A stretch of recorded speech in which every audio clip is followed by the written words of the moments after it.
All right, well, hello and welcome everyone. Welcome to our next patient-oriented research discussion session, where today we will be exploring the role that patient-partner compensation plays in removing barriers for that full and authentic engagement of community partners on the work that you all do. Now, before we get started, I just want to acknowledge that today I'm dialing in from the unceded traditional territories of the Musqueam, Kwantlen, Katsi, and Semiahmoo First Nations out here in British Columbia. Living here as an immigrant, I think it's important to acknowledge the land, since I have never really heard the traditional names of these territories, nor really were exposed to any sort of meaningful exploration of the historical context that has deeply impacted Indigenous peoples. And as a result, I am deeply committed to not only learning more about that painful past, but also the lasting impacts that are continuing to this day. To get us started today, please let me know if audio is not coming through or the screen is not shared well. Do let me know. We can jerry-rig that on our end. Just a few housekeeping items before we jump in and hand the podium over to our facilitators today. Just a reminder to mute your microphone when not in use, just so that we can limit any sort of background noise. I'll definitely encourage you to use your camera, especially in the Q&A or the discussion session later on in the webinar. But when the presenters are speaking, I would encourage you to just switch your camera off to help limit any excessive bandwidth use. And of course, when we come to that discussion period, as I mentioned, you can certainly remove you can certainly unmute yourself with your camera on, or if you feel more comfortable relaying any input through the text box, feel free to do that as well. And of course, I'll ask the housekeeping item, have fun and learn together. This is a really great opportunity to just lean on the expertise of the fellow attendees as well as the facilitators to just expand our own knowledge base and try to learn from the perspectives or experiences of all the voices we have at the table today. So with that, I just wanted to welcome our three facilitators today. So we have Crystal, Kent, and Carrie, who will be leaning on some of their own personal experience in terms of patient-partner compensation and sort of the role that has played, and help us explore this topic in a more meaningful and engaging manner. I guess to get us quickly organized, so the session today is running for about 90 minutes. The first hour or so is going to be primarily a brief overview or brief presentations by our three facilitators, and a few breakout room discussions.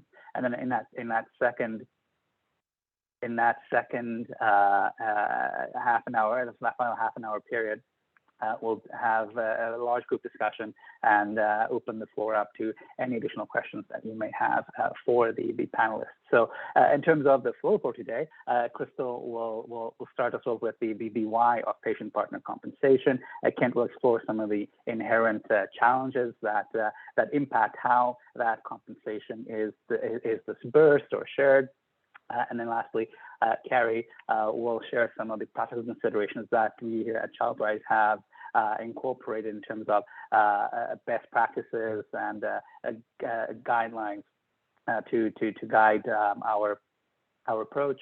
And then, of course, we'll break out into those small group discussions just with a few key prompts to start exploring the topic a bit more, and then, as I mentioned before, bring it back and explore sort of what we were sharing in those small groups. All right. So with that, I'm going to hand the podium over to Crystal.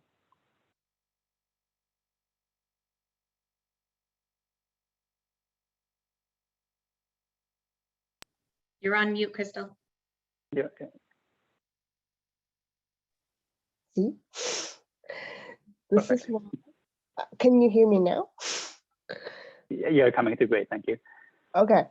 So thank you, Pierre, for the kind introduction. And I'm very glad to be speaking with you all today. And I think, we're all here because we're interested in how to engage better, particularly in terms of how do we acknowledge in terms of payment with working with patients? And I was racking my brain yesterday thinking about how do I make this somewhat interesting instead of just literally having a talking head on your screen, which is not always that interesting. So I thought we can talk about it from our experience, but I thought we can start from I decided to look it up by going to the dictionary about what it actually says about compensation and reimbursement. And surprisingly, maybe not so surprisingly, there's lots of definitions about compensation. But I just want us to focus, if you can see my slides, for those of you who have problem reading, you can probably zoom in on your screen and look at it that way. I have a feeling that this might be available on the website after, so feel free. But if you look at the first definition of compensation on the dictionary, it actually says the act of compensating by rewarding someone for service. And when I read that, I was not surprised, but I was interested about the wording because when you think about the word service, it's not really related to the concept of volunteerism or doing something out of charity or for free, which I think this is why we're all here today. It's to actually put the position of patient partners in research, saying that we're providing a service based on our lived experience.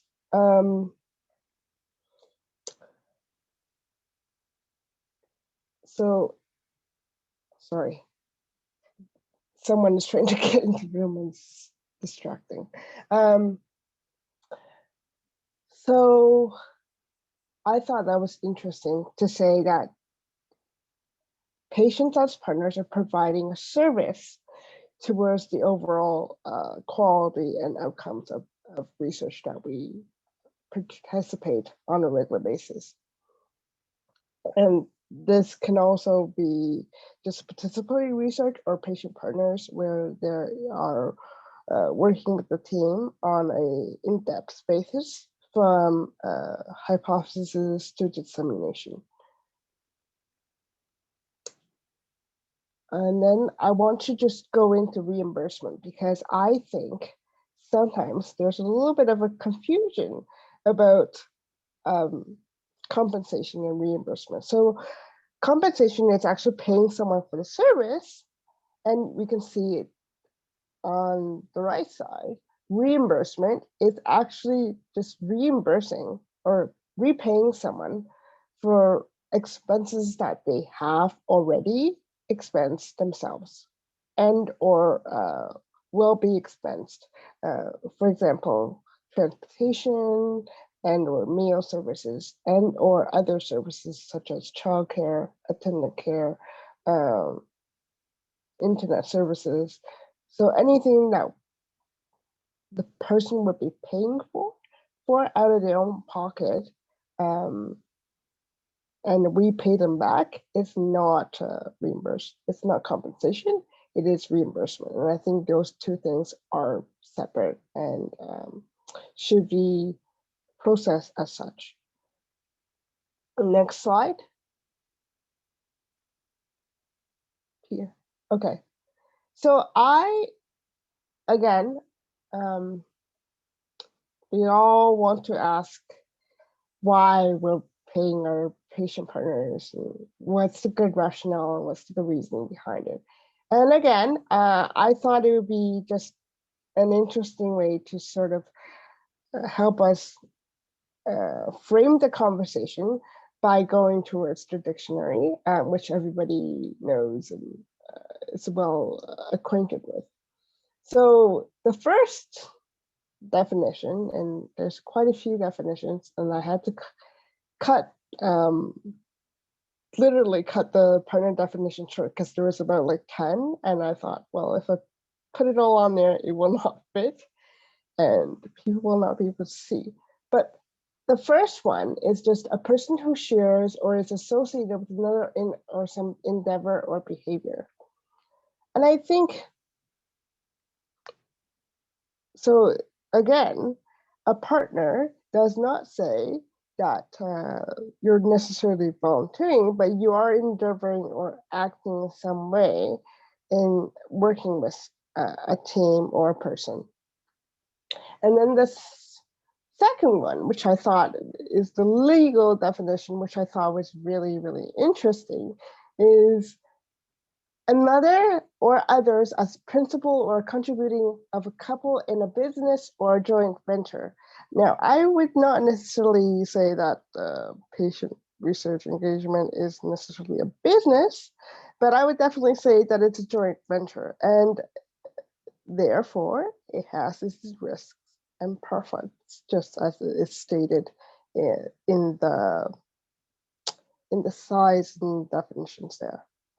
And therefore, again, we need to view our patient partners as working partner in a venture, as opposed to just volunteering and expecting them to share their expertise and experiences without compensation. And I want to just go into engagement a little bit on the right side. So if we look at the definition of engagement from the dictionary, it says the act of engaging or the act of being involved. An employment or arrangement. And I would find that number 5 is the most interesting. It says employment is our period of period of employment, especially in the performing arts. I don't consider myself performing when I'm engaging in research in any shape or form, but it is a type of employment. So I think people often don't think of it that way when we think about the word engagement, but you can see number 5 on the dictionary is employment, which I thought was also really interesting, that it is listed as such. Can we go to the next slide, please? So I just wanted to touch base on what outlines are there, what others are doing, and I'm sure my colleague Carrie will touch on specifically what Childwide is doing or has done and will be doing after. But I just want to point out that in Ontario, we have an Ontario Caregivers Association, and they created a guideline a few years ago about compensation, which I all encourage you to look at. It's pretty comprehensive. It has all the major points, which I think would be relevant to this conversation, which all of you would be interested in. And secondly, our neighbors in the US has a specific patient-centered outcome research institute, and they have their own guidelines, which I linked there. And lastly, there is the National Institute for Health and Care Research in the UK, that they also have their own guidelines. That's very similar to what we're thinking about and what the US guidelines has come up with. So these are 3 relevant institutions and guidelines that I thought would be relevant to share with all of you. But we will get it on further in terms of challenges and barriers in our breakout discussion groups. Next slide.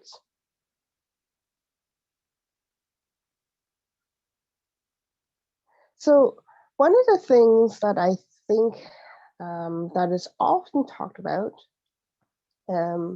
is thinking about not just about how are we paying patients, but then how are we doing it, and what are some of the considerations that we should be thinking about when we're compensating individuals for their time, for their experiences, for their efforts.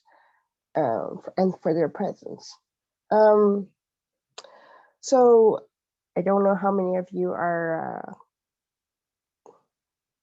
familiar with the term social determinants of health, but I just pulled it off the website of the Canada Health website. Basically, the social determinants of health is, oh, I did not realize that was not hyperlink. I apologize. Basically, the social determinants of health is just social factors which determine the health of the individual within their community context. So race, age, gender, education, religious beliefs, immigration status, employment status, age, all of the facets of a human being is part of the social determinants of health, which I think even if someone is not familiar with the term, we can all sort of see it and feel it, particularly throughout the last 2 years of the pandemic. Now, I wanted for us to think about, and I thought these are two really good images when we are thinking about diversity and equity and what it actually means.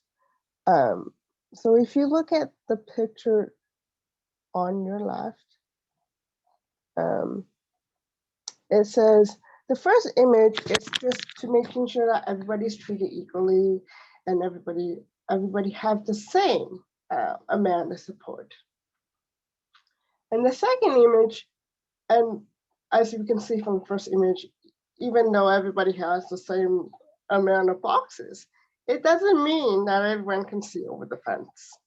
And the second image in the middle, on towards the right, is the second image is where everybody has enough boxes so everybody can look over the fence. But I think what we are trying to imagine or envision or maybe dream of as a system is to try to make sure that accommodations are barrier-free and that systematically we're looking at how to engage patients without potential system barriers. And then, so again, let's go to the green picture, and it talks about inequity, equity, equality, and the concept of justice, which I thought is always a very good, I find this image particularly poignant. You can see on the left side, yes, on the left hand upper corner, for some reason, the person on the left is able to get an apple, and the other person is not knowing how to get the apple. And then on the right, it says equity. So you have custom tools to sort of address the inequity. So, but you can see, even though they have a different level of letters, the tree is sort of skewed to the one way. So the other person, even though they are sort of level on the same height, they cannot reach any of the apple. And justice is, again, same thing as I mentioned in the other picture, is fixing the system so that everybody can have an equal shot to what they need and getting it. And this is not only applicable in patient engagement research, but I think it's applicable to a lot of things that we try to do in healthcare in addressing equity and diversity and justice. So that's it. And I look forward to our breakout rooms, and thank you, Pierre, for helping out in facilitating the slides. Well, thank you for setting the stage, Crystal. So yes, there's a lot to unpack. So we will dive into that, into all those concepts a bit more, in a bit more depth in the breakout discussion rooms that will ensue in just a few moments.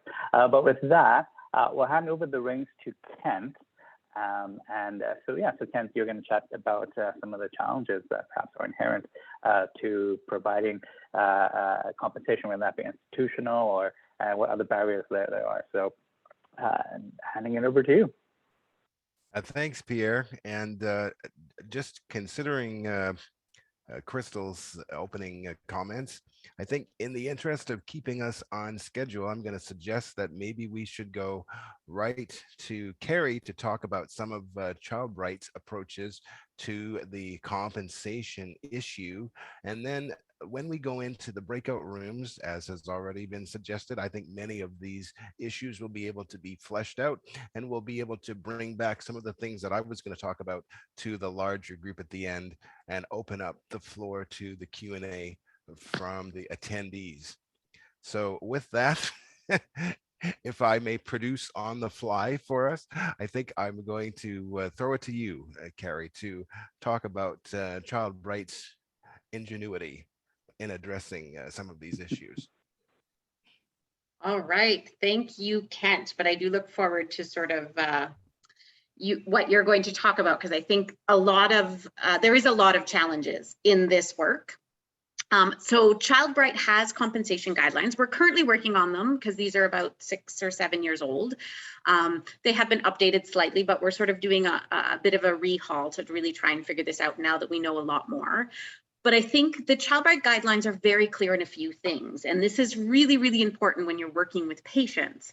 You know, there's always 3 questions that you need to be very clear about. And that is how much, how often are they going to get paid, and how long will it take for them to get paid? Because depending on which institution that I'm putting in invoices to or putting in whatever needs to happen, sometimes it takes 2 weeks, sometimes it takes 8 weeks, depending on which institution. And telling people that up front is really important. Partly because Kent, and you can jump in at any point, partly because of some of the things that Kent was going to talk about sort of the maximums you can get. And this is, as Crystal was saying, this is employment. So you are expected to claim this on your tax returns, and that may have, effects. So now it's time, I'm going to stop sharing. So that those exist, they're on the website, very easy to find. So you can certainly take a look over those if you need a guide, but really know that patients need to know how much, how often, and how long it's going to take them to be paid. Those are really important conversations to have before you get started, so that patients can make their own decisions. Child Right is also really good about, they send an email saying, this is exactly what you are getting paid for, and this is how much is going to be put in your bank account on this date.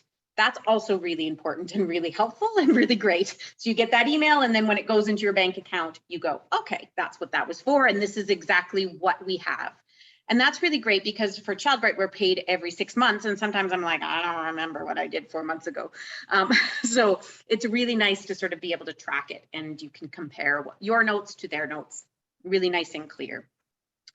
Also, if you're trying to prepare and budget for a new project, thinking about time estimates. How much time do we think the patients are going to be? Like, how much time are they going to be in meetings?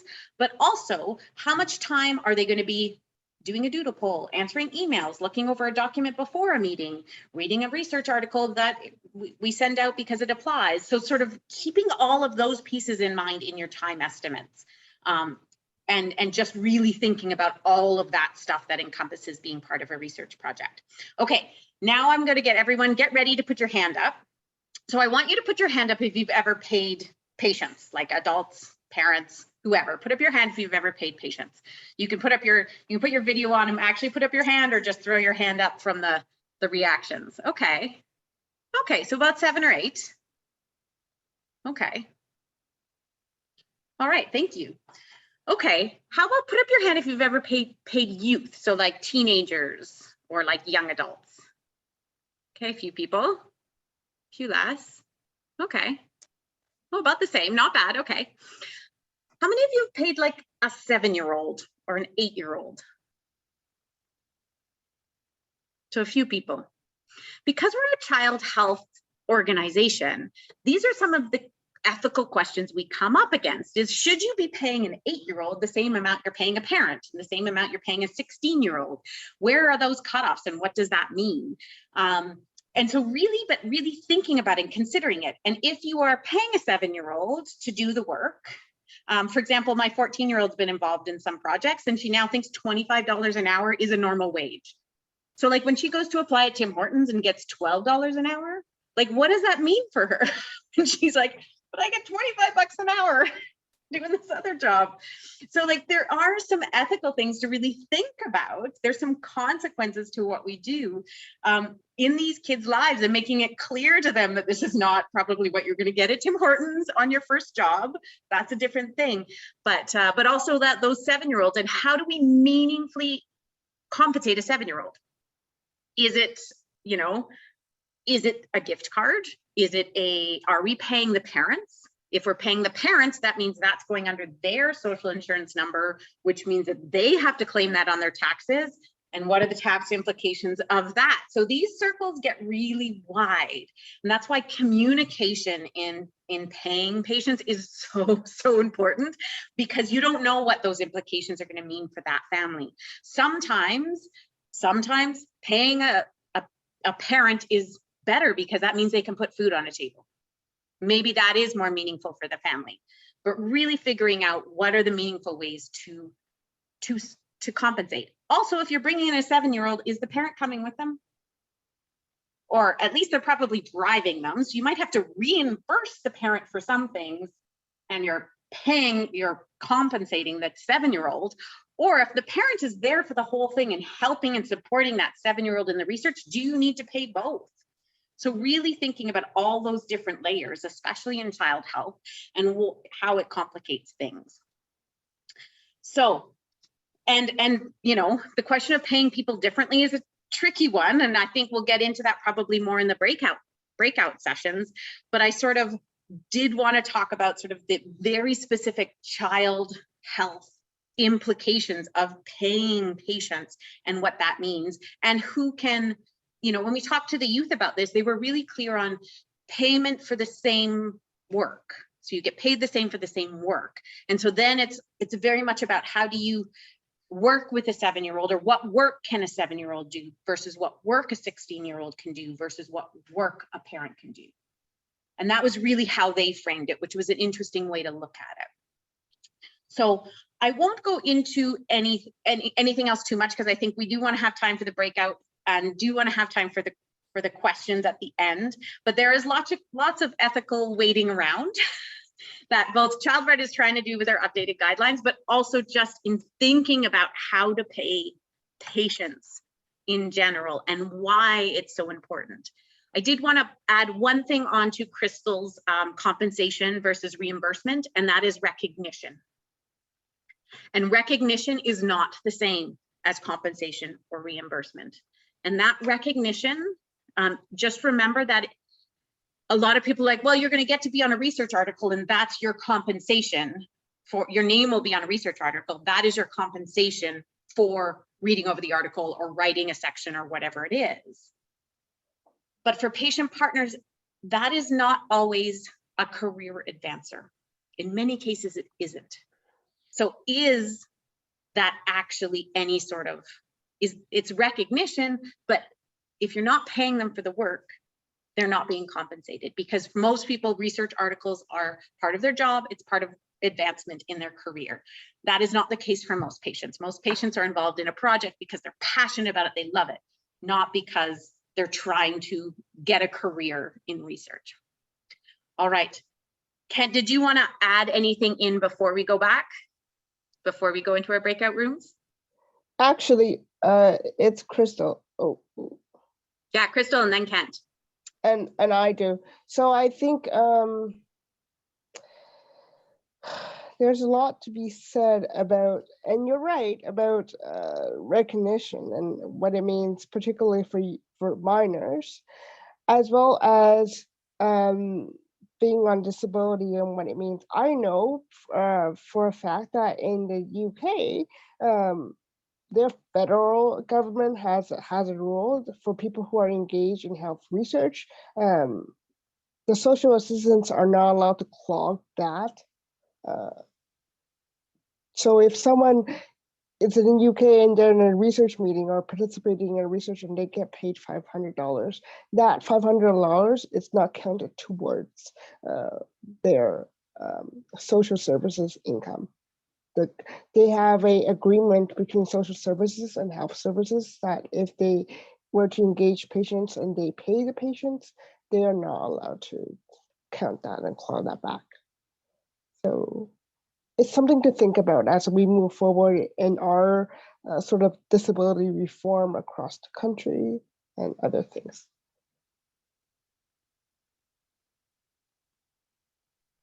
Just related to that, Carrie, just before we move into what I hope will be scintillating breakout groups, I wanted to follow up on what Crystal has just offered by reminding those who might not already know that we do have a process underway in Canada that hopes to harmonize the benefit systems across Canada so that there will be one federally harmonized disability benefit rather than the piecemeal provincial disability benefits that each have their own qualification systems, some of which claw back and others of which don't, but most have gone to an annual earnings exemption system, which means that your earnings from month to month are not going to be chopped away, but in many cases you will be required to provide a taxation friendly kind of reconciliation at the end of the year. But the hope is that with the federally harmonized disability benefit system, we may be able to return to the days of yesteryear when provincial and federal benefits didn't compete with each other. And just also briefly to comment on what you were saying, Carrie, about recognition versus compensation. I am very, very pro recognition, but I don't think that compensation excuses recognition. And what I mean by that is, as somebody with a congenital visible mobility disability who also is a relevant professional of various kinds in this space, I have been compensated very well at some times for my services, but then plagiarized by people who made my expertise appear to be their own. And there is no degree of compensation that excuses plagiarism. So that's just a very stark way of reminding us of the importance of recognition. Absolutely. Thank you, Kent.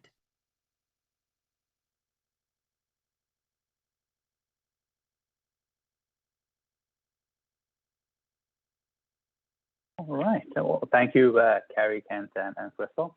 Yeah, so that leads us to our next and exciting part of the session today, and that's breaking us into some of our small group discussions. And so we did brainstorm 2 prompts. I'll have it on the screen, but I will put it in the chat box as well. But I just want to lead off saying that this doesn't have to be prescriptive. You don't have to focus on these prompts specifically, and we can just see where the conversation takes us in our breakout rooms. So the 2 major questions you can think about is when providing compensation, what challenges have you or your group faced when you are trying to acknowledge these contributions from your patient partners? And as a follow-up to that, how have you successfully address those challenges, or if not, what sort of systemic changes at an institutional level within your own group would you like to see that would help enhance your patient-oriented efforts and ensure that you are equitably engaging with your patient partners? So I will open up the breakout rooms in a moment. So we have these into three groups. So we have about 5 to 6 per group, and we'll break apart for about 30 minutes or so, and then we will circle back, have a bit of a large group debrief, and then open it up to any questions that you may have of the panelists. And so hopefully we will spur on some thinking during the discussion today, and we'll circle back and touch base with the panelists. So see you all in about 30 or so minutes.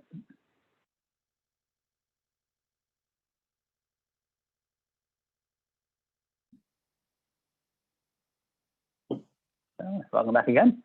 We'll get that in for the recording. Right. So thank you all so much for participating. I'm hoping, well, I'm sure your discussions were as illuminating as the one our group had.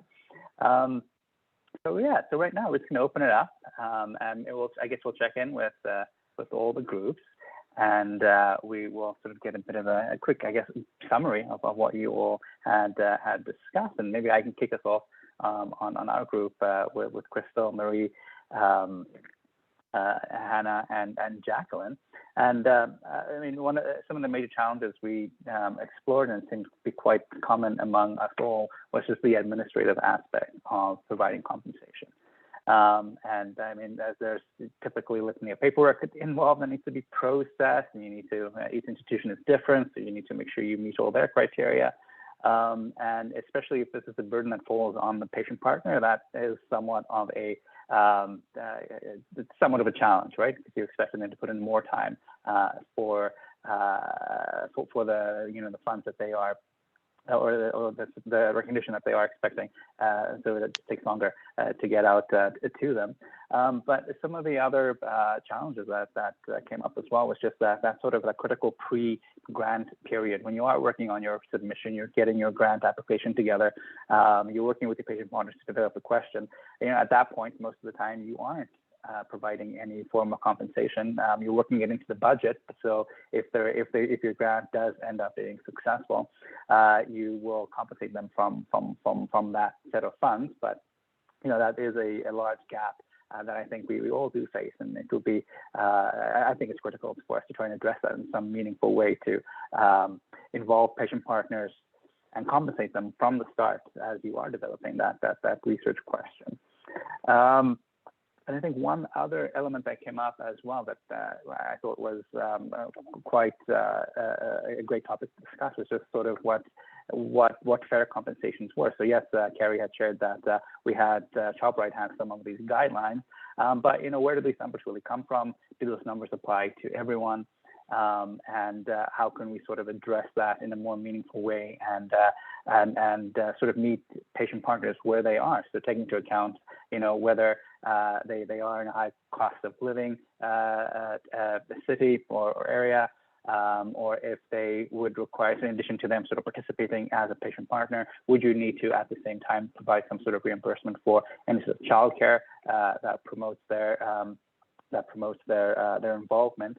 And really what that comes down to is just having those discussions with your patient partners at the start, so you can kind of set that more, I guess, egalitarian tone and sort of involve your partners in that discussion at the start. So maybe anyone else from our group, if I missed anything, feel free to chime in and add to that.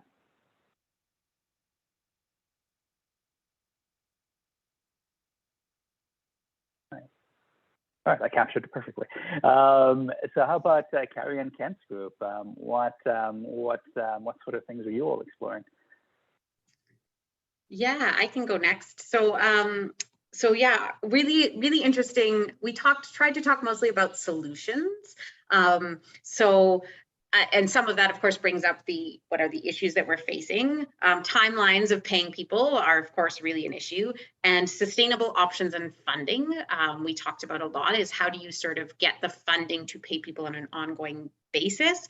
Because, how do you carve that out of an already tight departmental budget?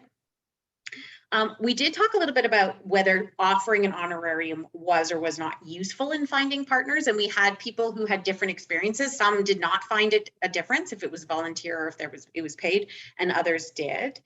But really, we talked a lot about trying to bridge the gap with the accounting departments. And one of the really great suggestions by someone was ask the accounting department how they pay academic keynote speakers. Because that process is usually fairly simple because it's a one-off and they don't have to sign all the contracts and become a purchaser and do all this other complicated stuff. And that could be a way in.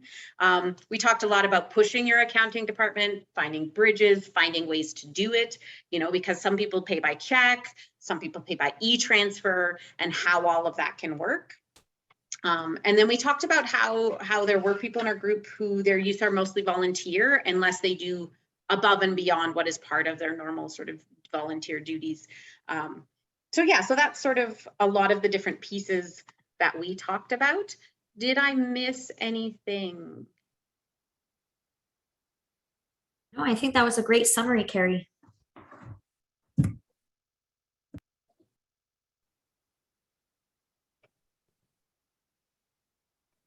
All right, over to Ken's group.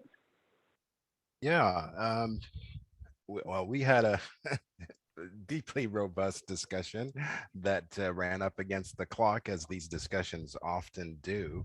But some of the issues that came up for us that haven't really been mentioned yet, and one of the ones that stood out the most for me was the unfortunate reality that in some cases, even the people who are in the leadership positions of coordinating patient engagements on projects are not themselves being properly compensated.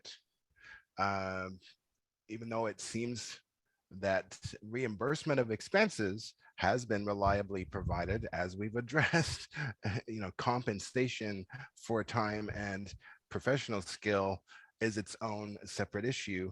And even in some leadership capacities, that recognition and compensation is not being adequately provided. And then we talked about some of the challenges of engaging youth and how, in part, that has been addressed by academic credit for things like community service hours, which was a very interesting idea to me. I can see that for youth that are in the right circumstances in their academic careers, that academic credit of that kind could actually be the most, the most beneficial and the most useful. I think ideally what we would like to get to is sort of maybe a half and half model based on the number of hours, provided, so that there is some actual monetary compensation in addition to the academic credit, wherever that's possible. And then an issue that came up for us in the end that has been touched on is just the issue of removing barriers to participation by providing what I call a sort of a salary strength degree of compensation.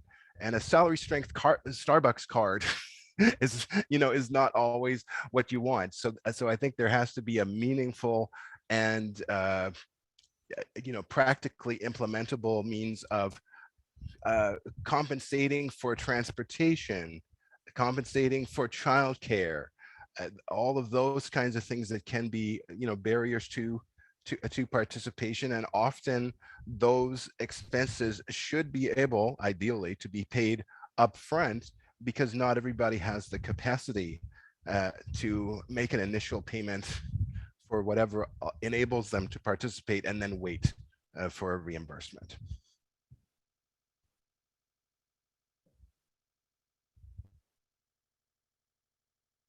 So thanks, Kent. That was great points all around. And I'm just thinking of your last comment in terms of just removing barriers. I was just thinking of like the annual meeting, or like sort of travel expenses going to a meeting, or anything of that nature. And I think Chabra has done a pretty decent job of that, of of covering those expenses without having partners go out of pocket for them.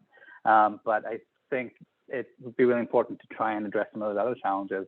When it comes to reimbursing for transportation or parking or childcare. Not sure where we go. It's quite challenging to do within like each of your specific institutional restrictions or challenges. But I think it's worth starting. And as Carrie was saying, connecting with your finance group, your accounting group, and trying to make it as streamlined, as easy as possible for your partners, so they aren't spending hours reconciling receipts and filling out forms for you to submit and get processed. Absolutely. As you know, Pierre, one of my great aspirations in life is to reduce my load of digital paperwork of various kinds. And one thing that I will take this public opportunity to commend Child Right in doing is that, at least for the uh, compensation structure for those of us that are in ongoing engagements with Child Right, they have designed what is a blessedly convenient, what I call set it and forget it kind of approach to providing the compensation, where somebody else is ultimately responsible for tracking your engagements and making sure that you get that you get paid conveniently, following the initial setup of some traditional, bank wire type details for direct deposit and that sort of thing. But I love that I don't have to fill out another piece of paper every week or every month, or even ever again in the case of Child Right, because they have at least reduced those barriers in terms of digital paperwork. So thank you for that. Baby steps, right? Right. So any other thoughts from the rest of the group today, from any of our attendees? Feel free to share. But if not, I just wanted to spend the remaining few minutes and open it up for any questions. So if you had any questions for our panelists, feel free to share them. And if you think after the session, you can feel free to just send an email my way, and I can certainly relay it and get back to you with a response.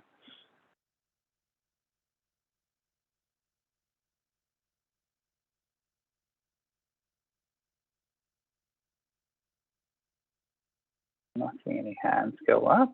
So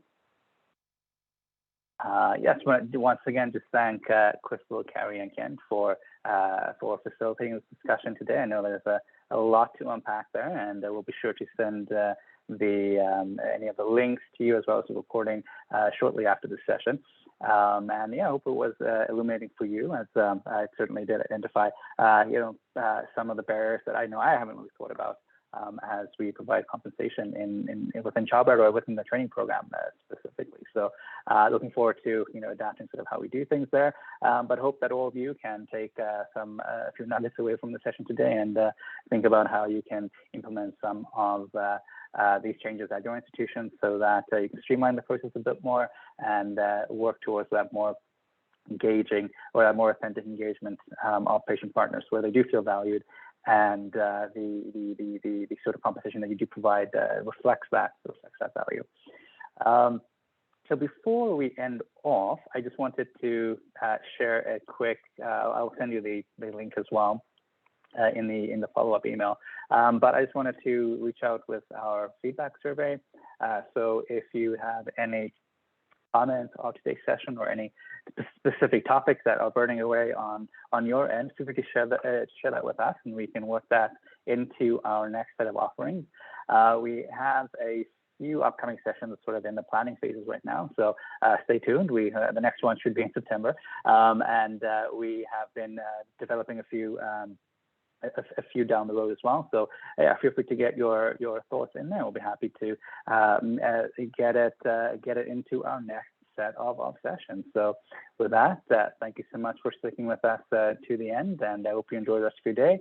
I hope you enjoy your upcoming weekend, and we will connect again soon. Take care. Bye.